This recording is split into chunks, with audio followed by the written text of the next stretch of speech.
कल्पसिद्धिप्रदायकाय अगणितगुणशीलतत्त्वप्रदर्शकाय मध्वमता सिद्धान्तप्रवर्धनाय परमगुरु श्रीगुरुराघवेन्द्राय नमः।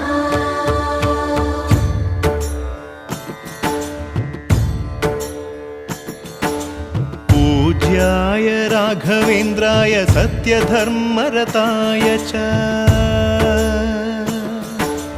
भजतां कल्पवृक्षाय नमतां कामधेनवे। ಧರ್ಮದ ದೀಪ ಹಚ್ಚುವ ಶಾಂತಿಯ ಬೆಳಕ ಚೆಲ್ಲುವ ಜ್ಞಾನದ ದೀಪ ಹಚ್ಚುವ ಲೋಕವ ನೀನೆ ನಡೆಸುವ ಪುಂಗೆಯ ತೀರದ ಯತಿವರ ನಿನ್ನದೆ ಸ್ಮರಣೆ